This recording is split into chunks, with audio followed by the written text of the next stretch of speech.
Welcome to the Daily Influence, where our mission is to deliver a daily dose of positive influence that can uplift you personally or be shared within your sphere of influence.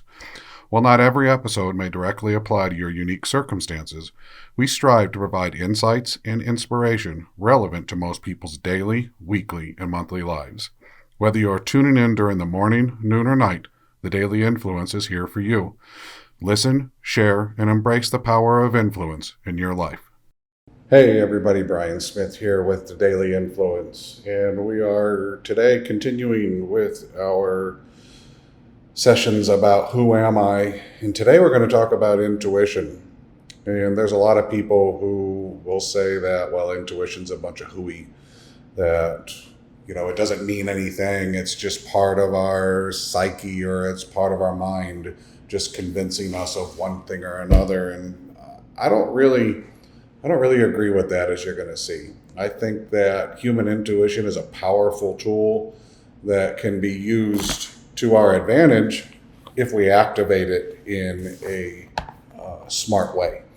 And what do I mean by that, activating in a smart way? Well, I'm going to go back to slowing down and taking a pause and being reflective about things that happen in our life and looking for these patterns that happen in our life, that when we do these slow down moments and we become reflective, we can actually see where our intuition, where our life, our area of influence was nudging us and identifying for us that we should or should not do something in that moment.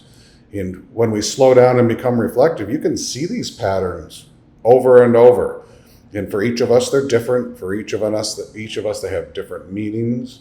And for some, they're powerful. For some, they're unremarkable, but they still identify themselves. And they make us take pause and think that, well, maybe I should be listening to my intuition. And when that intuition flares up, it's a good time for me to slow down, take a pause, and listen to it. When we do that, one of the things that can get in the way of intuition is emotion. Emotion is a very powerful human psychology that can blind us to intuition, blind us from good decisions, especially the emotion of love or hate, two very extreme opposites of each other, but that can blind us as humans dramatically. And it can be that way also in business, or in simple decisions that we have. Decisions that we make for ourselves and for others can be blinded by these emotions. And we need to challenge opportunities that are a result of those emotions. If we find ourselves making decisions based on an emotion of love, hate, anger, whatever it might be, ask yourself why. Why am I doing that? Ask yourself, am I being objective? Is this something that I should really be doing? Take a little bit of a pause and challenge the decision. Try to get outside of the emotion and look at maybe what the ripple effect is going to be. Are there any unintended consequences? This is where we might fall into self-deception and justification also, which we just came out of yesterday. Look for those opportunities where we're doing these things to ourselves and we're using emotion to make decisions, both good and bad, and use those as a powerful opportunity to slow down and to not justify, but to make good decisions. What's fueling the emotion and how you're reacting to it is also important. Was there a trigger? Was there an ongoing ripple effect? Is there a continuing reward or a continuing cost to pay that is causing you to make a decision, and that goes along with those emotions? It's really important that you look for these conflicts. You look for these inner conflicts and these life conflicts and ask yourself, why is the universe challenging me at this time? Or why is the universe offering me this opportunity at this time? I like to use baseball as an example of intuition and how life will talk to you and give you placeholders or road signs along the way that tell you maybe you're not on the right path. And I use baseball for my own journey. I love baseball. I wanted to play baseball, or I did play baseball my entire life. From a child, I wanted to play baseball into Little League and into high school. Never made it to college baseball because I ended up in the military, and there's a reason for that. When I got out of the military and I got married, I had an opportunity to play baseball again in adult leagues and in semi-pro leagues. And I thought of myself as capable of going back to my dream of playing baseball. And I ended up actually in pro camps, trying out for pro baseball teams. And I didn't make it. And I look at the opportunities that I had, and I was forcing those opportunities. And I could look back all the way to as a child as forcing opportunities to play above my station. And I was a good baseball player, but I wasn't as good as I thought I was. But my love and my ego got in the way. It wasn't even until after the fact, after being injured over and over again, after being denied over and over again, that it started to click. And I got off my path to play professional baseball or even play baseball and thought, well, I still want baseball in my life. So I became a coach for my son's team. And shortly after becoming a coach, I threw my arm out. It was interesting that life told me, you're not supposed to be spending this much time playing baseball. And when I look back over the history of my life and the intuition I had at times when I was making baseball decisions, life was telling me each time, maybe you should be focusing on your career, maybe you should be focusing on your family, maybe you should be focusing on something else. And it offered me those opportunities, but my emotion and my ego took me away from even hearing and seeing those opportunities, those intuitions, and use them to my advantage. Those are the types of signs that you get, situations in your life that try to push you away from a decision or help you to make a decision, and we ignore them. We get into our comfortable focus and we don't listen to our intuition. When you get that nagging feeling that you're supposed to do something or not do something, ask yourself why.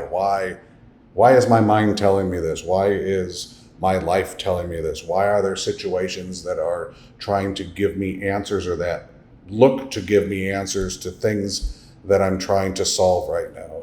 Those are the opportunities to slow down, listen to learn about what's going on, challenge your decisions, challenge your situation, challenge those influences, and make the best decisions you can, not just for yourself, but also for others who might be influenced by your decisions.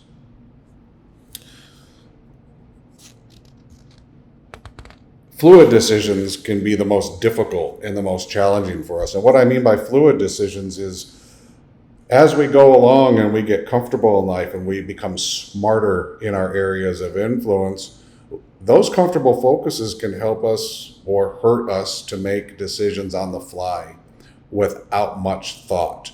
They're made out of habit. They're made out of our truths or our experiences. They're made out of maybe we're deceiving ourselves that we are the smartest person in the room or the smartest person on a topic, so we make snap decisions. If you find yourself doing that and those decisions oftentimes come back to bite you in the ass, you might say, okay, what was fluid about that decision-making process? How might I slow that down? How might I make a better decision or use this as an opportunity to understand that I might have more to learn about a certain topic, or more to learn about myself or those that I place myself around, or more to learn about my influence or the influence of others for me. Every intuition is an opportunity to learn about yourself. Every intuition is an opportunity to learn about the influence you find yourself in, giving or getting. I hope that we've given you some food for thought when it comes to intuition. If you didn't believe in them, I'm not sure we'll convince you, but I hope you'll at least pause when your mind challenges you against or for a decision that, while you might call it an intuition, you might call it something else, you'll use it to your advantage. Slow down, listen to learn. The takeaways today are: reactive tendencies can alienate you from opportunity. They can challenge your emotions. They can be sudden, negative, or positive. And those quick emotions, those quick things can put roadblocks in front of us or create further challenges for us when it comes to making decisions. Slow down and pay attention to these signs of life. When you get these signs of life, these intuitions, listen to them. Ask yourself, why am I getting this now? What's important about this? Why should I slow down? What is it about this situation that my life, my intuition, my influences are asking me to second guess or to make a quick decision? Reflect on things. Look back on situations in your life where you've had repetitive intuitions, repetitive thoughts, repetitive challenges, or repetitive opportunities that you've passed on, and say why. What is causing me to not either heed those intuitions or take advantage of those opportunities? Why do I keep getting the same opportunity over and over again? And then trust your intuitions. Trust that these situations in your life are there for a purpose. The purpose is generally to slow down and pay attention to you and your influence, and use that influence and use your influence to make better decisions for you and for your area of influence. I hope you have a great day. I hope that our show on intuition will help you in your future. We'll talk to you again tomorrow.